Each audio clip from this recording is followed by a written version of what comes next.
What makes an image timeless? Is it the way it captures a single breathless, dangerous moment? Is it the way it can reach across centuries, make connections through cultures, or even be expressed in different mediums? Well, Hokusai's Great Wave is one of those images. It captures this incredible moment of extreme danger, passion, and drama. It transfixes us in this moment of cascading water, the edge of the wave reaching out like hands. The ship's poised precariously, and there in the center, looking on in extreme calmness like a sentinel, is Mount Fuji. Now that same drama is also depicted on the Namiki Nippon Art Great Wave fountain pen. And the interesting part is it doesn't just copy it and paste it onto the barrel, it actually reinterprets it, heightens its drama, sort of hones it down to its essence. But why does this image by Hokusai make such a great pattern for a pen? Well, in this video, I will introduce that to you. I'll give you the history of Hokusai. We'll go through the print of the Great Wave, and I'll give you a review of this fantastic fountain pen from Namiki with all its glorious features. So join me today, won't you, as I take on the Namiki Nippon Art Great Wave fountain pen. It's glorious.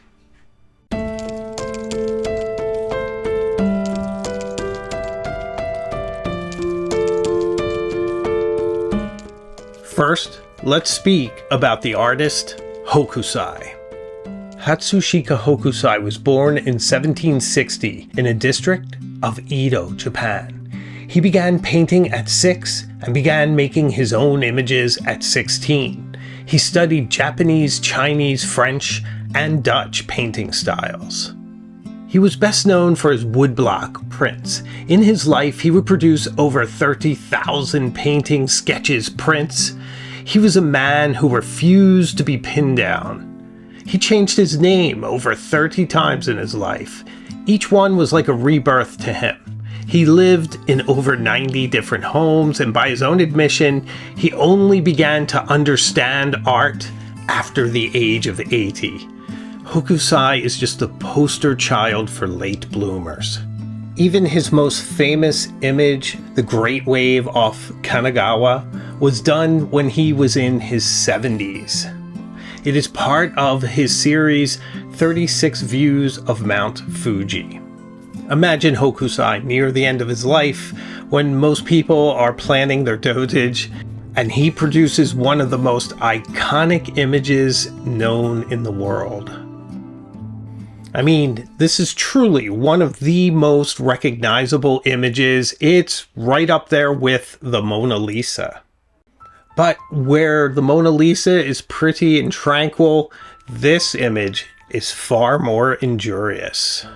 In Hokusai's world, nature isn't just a serene scene, but rather a swelling monster with a foamy claw about to engulf skiffs of fishermen and to bring them to doom. The boats tilt at a foundering angle. The wave is intense, indifferently cruel.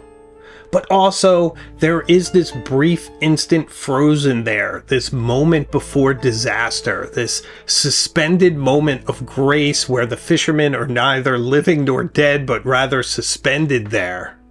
This is the chaotic randomness of chance, with the waves crashing and the storm churning, and in the background is the serene countenance of the mighty massif of Mount Fuji. Mount Fuji is eternal. It is a monolith. It stands there in constancy over the ephemeral nature of storms and waves. There are 3 boats tossed in the waves, fishermen clinging for life. Now, Hokusai's image is haunted by the fate of those fishermen in those tiny boats about to be swamped by the wave. The pen, by Namiki, strips the boats away. Only the wave, Mount Fuji, and all those birds remain. But why? Mount Fuji is the constant. It is the absolute. It is that center of calm that one can achieve in the midst of a storm, where the waves symbolize the chaotic nature of life and consequence and the randomness and the destruction that can arise in an instant, while the birds are a bit like our aspirations. They are above it all. They're able to escape these moments. They're able to transcend. They are survivors and they can go where the boats cannot. Birds are not bound to water or land. And another way to think about it with the Namiki pen is that the pen itself is the boat.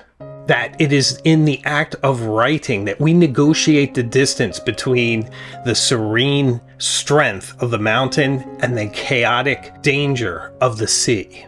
It is through writing that we go through our lives, we describe it, we take notes, we plan. It is in the act of envisioning that things come to us, that we scratch off goals. In many ways, the path of our life has a river of ink running through it. And if you extrapolate that out, it's also an ocean, and oceans have storms. So it is the pen that gives us our buoyancy. It is through the pen that we can write our way out. We can write our way through any situation. So in those moments when it seems like the turbulent nature of life is about to swamp you, there's always a way that you can envision, write, and plan your way out. Back to Hokusai's Great Wave, there is a certain dignity to these fishermen. They are not panicked. They are not crying out. They are resigned to their fate into the rising swell. They are hoping to break through the wave to come out the other side to safety. There is hope in the painting. The sky above is serene. The mountain is also very calm, is very far away, and you can see it. So regardless of what's going on in the ocean, there is an opportunity to escape. So in this image, we get a duality of nature. We get fury and calm, beauty and danger, all expressed in a very striking graphic of beautiful blue.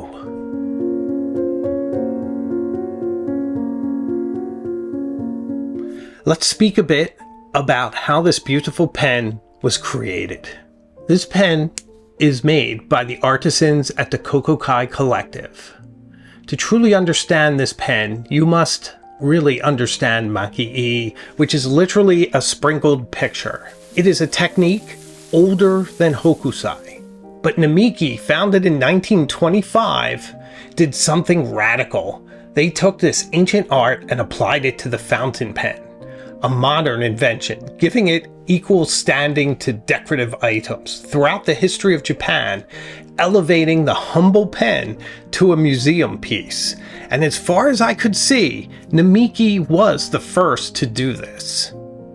The Nippon Art series is a love letter to Japan's iconic images, and for their Great Wave, they chose Hira Maki-E, where the designs are flush with the lacquer. Subtle, but luminous. Every speck of gold you see is hand-placed. Every layer of urishi is cured for days, sometimes weeks. This isn't manufacturing, it's a meditation. It's history, culture, embodied in a writing instrument that the more I look at it, the more in love with it and beguiled I become. Let's speak again about what's missing between the pen and Hokusai's Great Wave. There are no boats. There are no fishermen. It's just a wave and Mount Fuji, locked in an eternal dialogue. But if you look closer, the pen's wave has that same rhythmic energy, that same crest about to break, that same reaching dynamic. It has almost a musical repetition of curves. And if this pen catches the light just right, it shimmers and sparkles from the gold in the Maki-E. If you think of Hokusai's Great Wave in the context of the 36 views of Mount Fuji, then it is Mount Fuji that is the focal point and the constant here. It is the monolith that the entire culture and life of Japan revolve around. It is that constant, that absolute against which you measure your character, and you had better not come up short. So really, the secret of this artwork is that there is always calmness at the center of turmoil, and that you can seek that calmness in order to escape. Calmness also is required to place the beautiful art of Maki-E on this gorgeous pen. Calmness also levels the peaks and valleys of the creative process, even as you write, as you plan your own life, and as you strive to accomplish your goals. It's all boiled down in this striking, iconic image.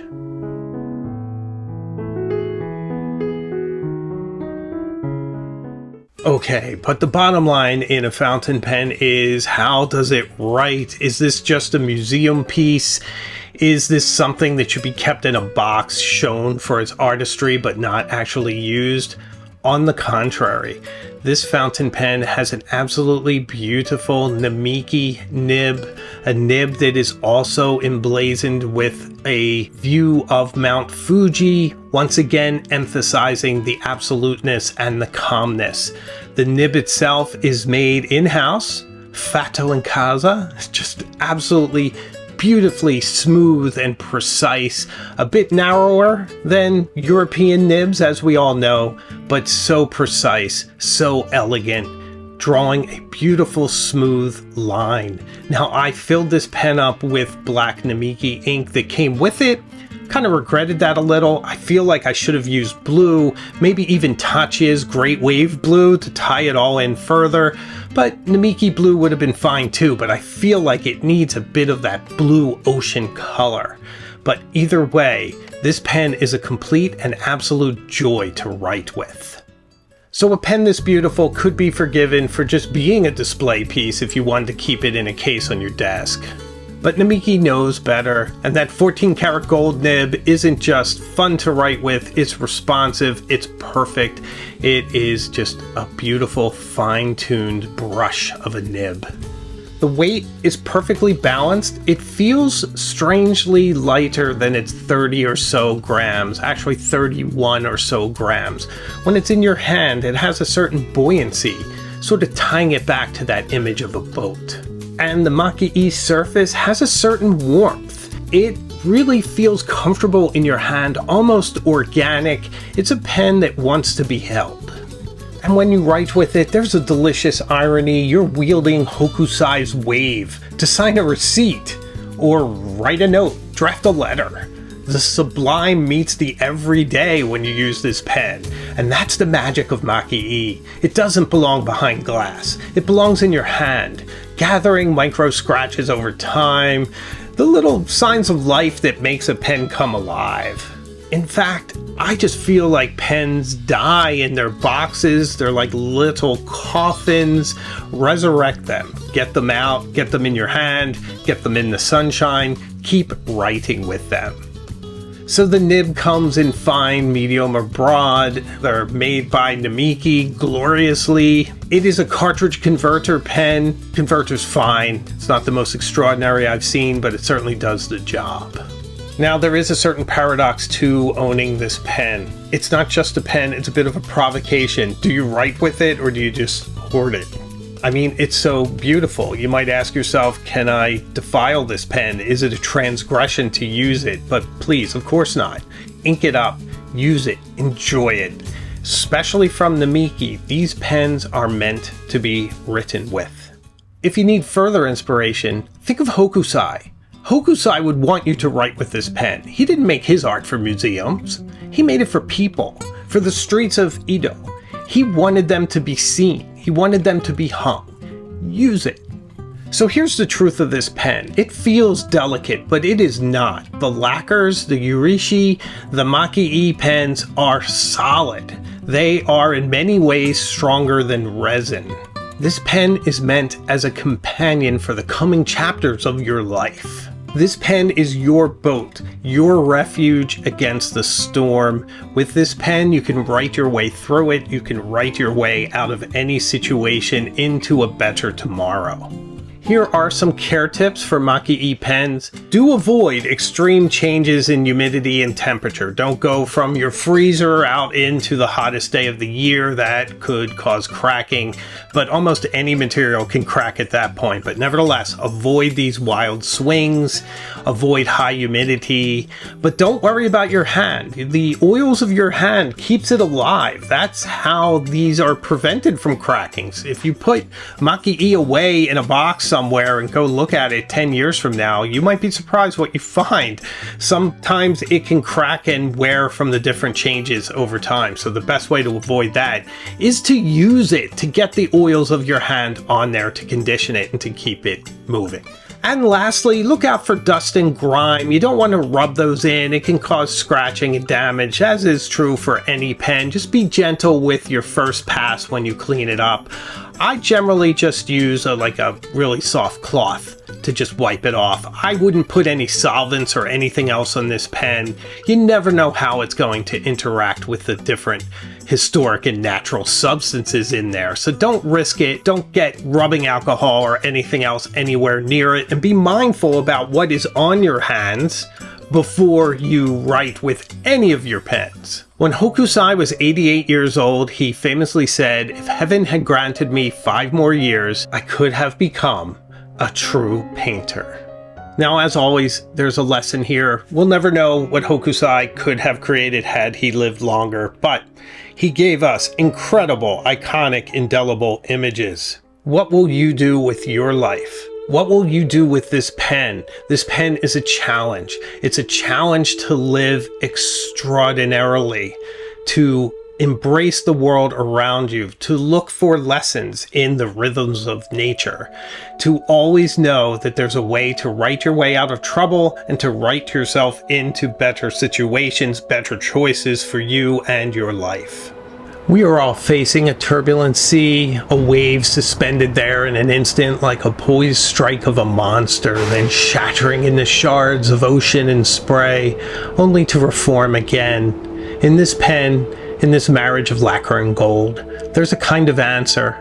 The wave never really ends. It just finds new forms, just an endless succession of existential danger we all must face. And as long as we keep looking, keep creating, the pen, the wave, the tides, they will never be finished with us, nor us with them.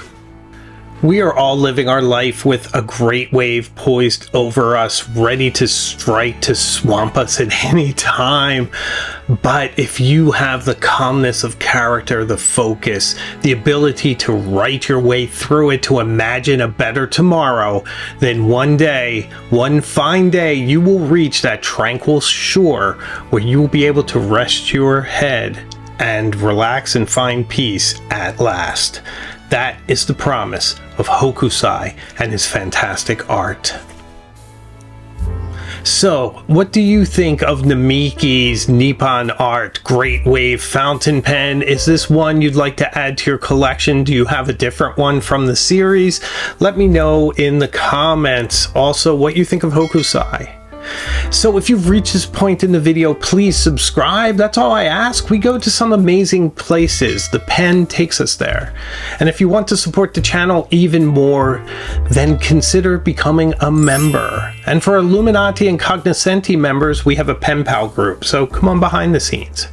I make new videos each week, and I have a live show as well. So I can promise you, we will see each other again very soon, further up the road. So take care.